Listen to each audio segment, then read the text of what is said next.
Thanks for praying, Keenan. And just before I continue, it's time for sunbeams. As we said, that's our creche. So if you've got a little one you want to take out to sunbeams, you can do that now. We've got a great team down there at Sunbeams. When the desert will shout for joy. Can you imagine a time when the desert will shout for joy? We've been taking a closer look at what worship is. And a key to understanding, I believe, what worship is gaining in our understanding of who God is, what God is really like. And in the book of Isaiah from the Old Testament, if we look at these 2 chapters in there, and we're not going to read the whole 2 chapters, but just look at what happens in those 2 chapters. Chapter 34, I'm going to start with just a part of that, just to put you in the picture of God's judgment against the nations.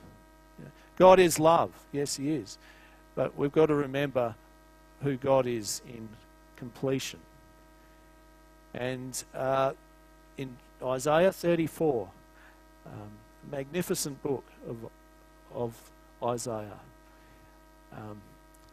we see God's judgment. And I'm just going to start with that, reading from verse 1. Isaiah 34, verse 1. And I'm going to read down to verse 5. Judgment against the nations. Come near, you nations, and listen. Pay attention, you peoples. Let the earth hear, and all that is in it, the world and all that comes out of it. The Lord is angry with all nations. His wrath is on all their armies. He will totally destroy them. He will give them over to slaughter. Their slain will be thrown out. Their dead bodies will stink. The mountains will be soaked with their blood. All the stars in the sky will be dissolved, and the heavens rolled up like a scroll. All the starry host will fall, like withered leaves from the vine, like shriveled figs from the fig tree. My sword has drunk its fill in the heavens. See, it descends in judgment on Edom, the people I have totally destroyed. That's just part of chapter 34. Isaiah was a prophet. And in 34 and 35, he's looking ahead from where he is. And we're going back thousands of years from where we are. So he's looking ahead at a time where judgment comes upon many nations. And a couple of commentators, Kyle and Delich, have this to say about what I've just read to you. And it's really helpful, so that's why I'm sharing it with you. They say the judgment foretold by Isaiah also belongs to the last things, for it takes place in connection with the simultaneous destruction of the present heaven and the present earth. And all the host of the heavens moulder away, and the heavens are rolled up like a scroll, and all their host withers as a leaf withers away from the vine, and like withered leaves from the fig tree. The heaven, that is to say, the present system of the universe, breaks up into atoms and is rolled up like a book that has been read through. And the stars fall down as a withered leaf falls from a vine when it is moved by even the slightest breeze, or like the withered leaves shaken from the fig tree. The expressions are so strong that they cannot be understood in any other sense than as relating to the end of the world. It is not sufficient to say that the stars appear to fall to the earth. It undoubtedly appears strange that the prophet should foretell the passing away of the heavens, simply because Jehovah judges Edom. But Edom, it's a tiny area in the ancient maps. It's a tiny area next to Israel. But Edom stands here as the representative of all powers that are hostile to the church of God as such, and therefore expresses an idea of the deepest and widest cosmical significance. And it is not only a doctrine of Isaiah himself, but a biblical doctrine universally, that God will destroy the present world as soon as the measure of the sin which culminates in unbelief and in the persecution of the congregation of the faithful shall be really full. My simple way of summing that up, and you know me, I like simple ways of summing it up, is God will say, that's enough. That's it. That's Isaiah chapter 34. But we turn next to Isaiah chapter 35. This is the same God. And in Isaiah chapter 35 we see that there will come a day when the desert will shout for joy.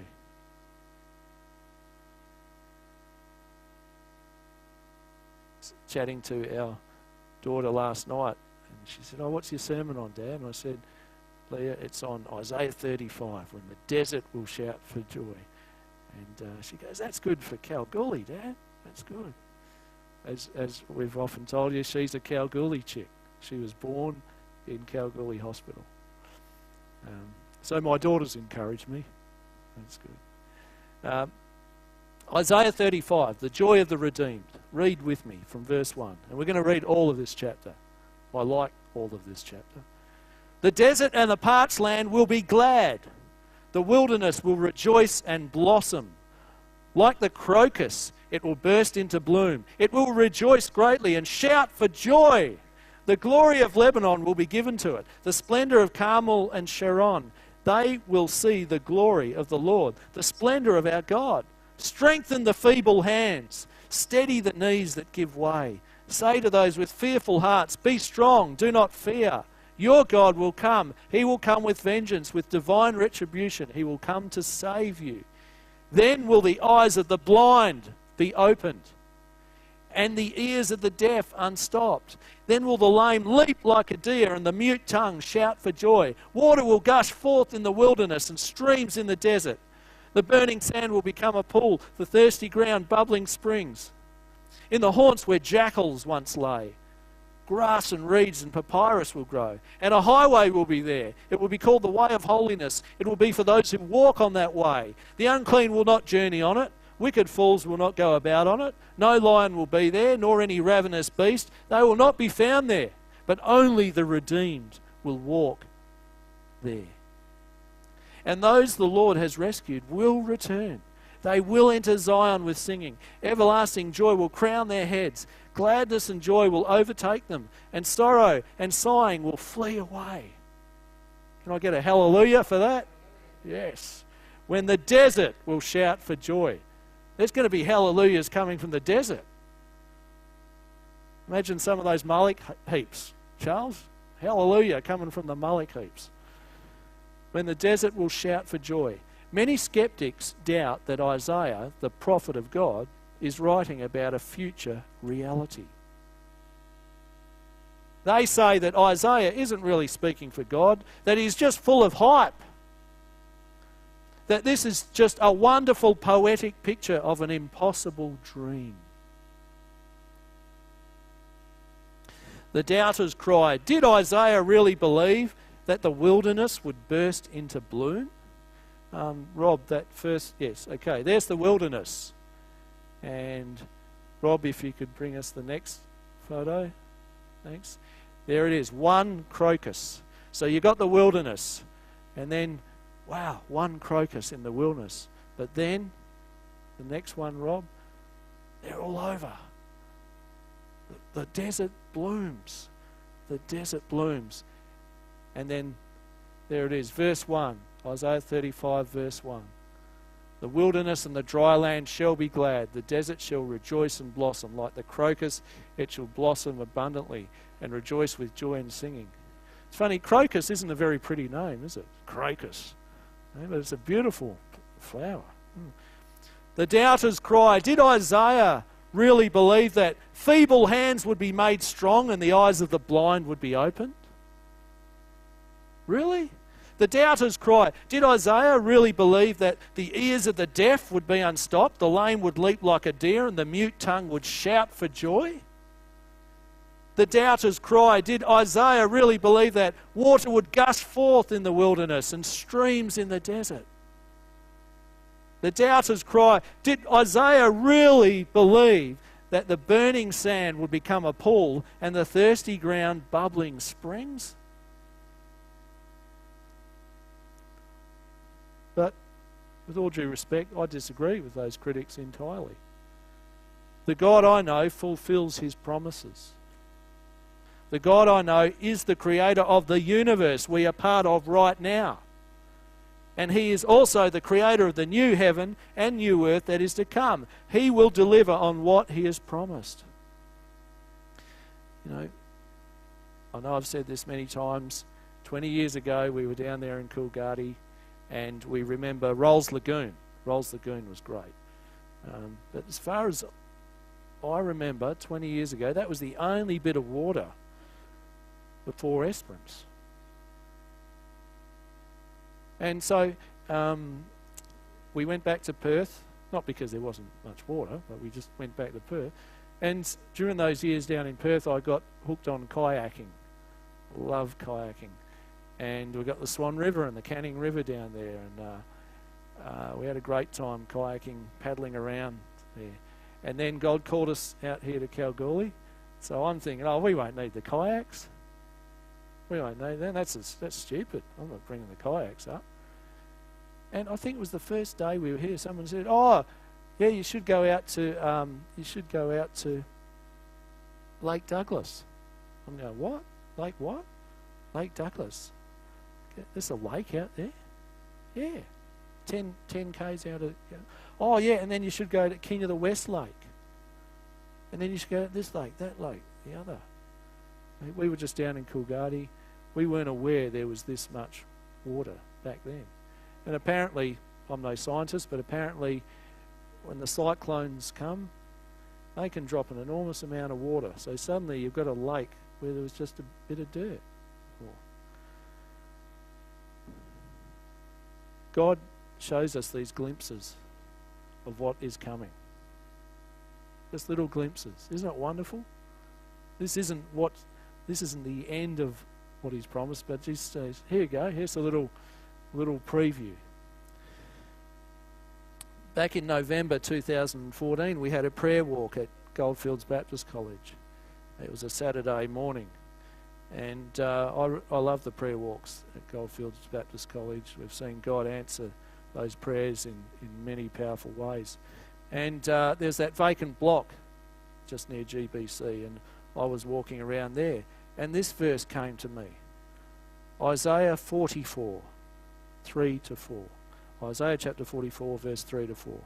For I will pour water on the thirsty land, and streams on the dry ground. I will pour out my spirit on your offspring, and my blessing on your descendants.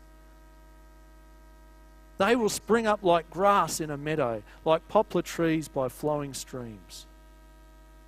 At that stage, we were praying for more students. And I believe God is going to answer that. And no, they're not our offspring. I'm not suggesting that's how we increase the numbers. But he's saying this offspring, students, he has plans to bring more, many more. This is a recent article from the Scientific American. The title, Israel proves the desalination era is here. One of the driest countries on earth now makes more fresh water than it needs. This came out in the Scientific American last week. By Rowan Jacobson. This is what he writes. In 2008, Israel teetered on the edge of catastrophe. A decade-long drought had scorched the Fertile Crescent, and Israel's largest source of fresh water, the Sea of Galilee, did you know that? Had dropped to within inches of the black line at which irreversible salt infiltration would flood the lake and ruin it forever. Water restrictions were imposed, and many farmers lost a year's crops. Their counterparts in Syria fared much worse. As the drought intensified and the water table plunged, Syria's farmers chased it, drilling wells 100, 200, then 500 metres deep in a literal race to the bottom. Eventually the wells ran dry and Syria's farmland collapsed in an epic dust storm. Water is driving the entire region to desperate acts. That's been in the news. And that, according to the authors of Climate Change in the Fertile Crescent and Implications of the Recent Syrian Drought. Moving on. Similar stories are playing out across the Middle East, where drought and agricultural collapse have produced a lost generation with no prospects. Water is driving the entire region to desperate acts. So remember, this is from the perspective of the Scientific American, okay? He's trying to say what's happening in the Middle East is all a result of not enough water. That's debatable, but what is beyond debate is that there is a lack of water. There has been a huge lack of water in that area. Except Israel. Amazingly, Israel has more water than it needs. So there's the Middle East. Not enough water for the Fertile Crescent all across the Middle East. There's Israel has more water than it needs. Why? The turnaround started in 2007 when low-flow toilets and showerheads were installed nationwide and the National Water Authority built innovative water treatment systems. Once again, the Scientific American. But even with those measures, Israel still needed about 1.9 billion cubic metres of fresh water per year. The Sea of Galilee was draining like an unplugged tub, and why the country was about to lose its farms. This is why. So the country faced a previously unfathomable question: what to do now with the extra water? Where does this extra water come from?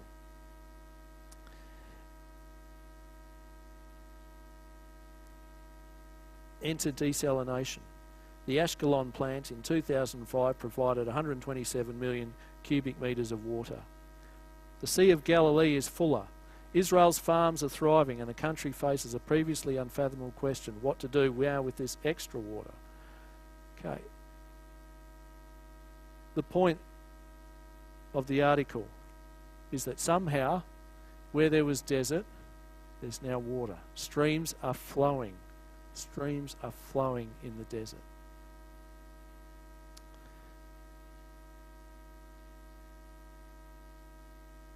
A glimpse of what is to come. There will come a time when the desert sings for joy. In that chapter 35, I counted one word that kept coming up in chapter 35. The word will appears 26 times in this passage of Isaiah. Remember the skeptic saying, does Isaiah really believe God's going to do this? Surely he's talking about some dream of the future, that's not really going to happen. It's just going to inspire people to hope for something better. No. God uses the word will. What does will mean? He will. 26 times in that chapter. So, as we continue to worship God, I'm going to ask you to stand with me, and we're going to make a declaration of worship, of trust in our God, of what He's going to do. So, up here, thank you, Rob. As we read through the chapter, every time we get to will, I want you to say it out for me. Just like the kids, and I got them to join in the song. I want you to just really declare it. Will. Remember, worship, a key to worship is understanding who our God really is, what He's really like. And the God we worship, He will do this. Who agrees with me? Do we agree He will? Let's stand together and declare that He will.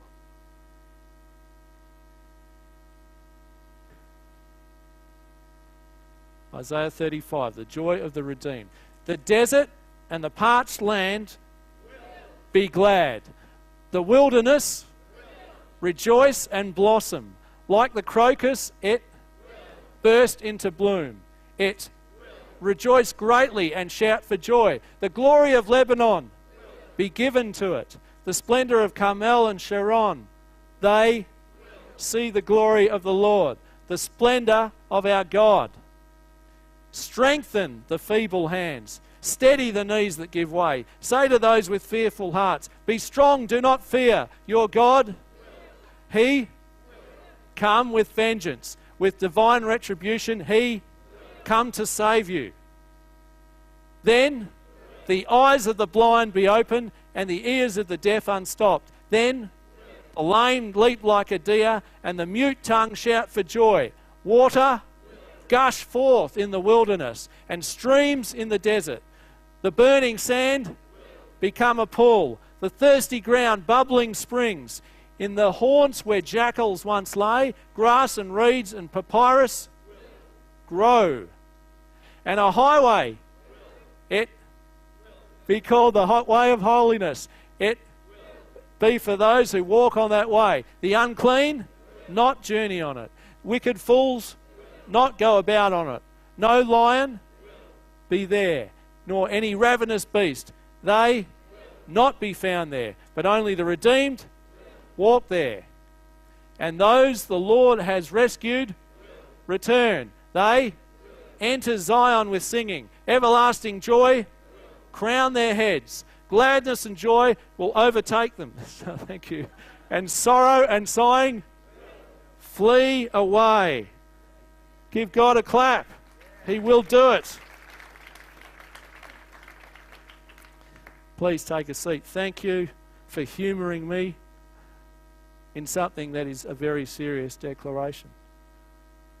Today the doubters still cry, did Isaiah really believe that? Believers would one day enter Zion with singing? That everlasting joy would one day crown their heads? That gladness and joy would one day overtake them? And that sorrow and sighing would flee away from them? Yes, Isaiah, the prophet of God, certainly did believe that there will be a day when the desert will sing for joy. Are you ready to sing for joy with the desert? Jesus said the rocks will cry out and the desert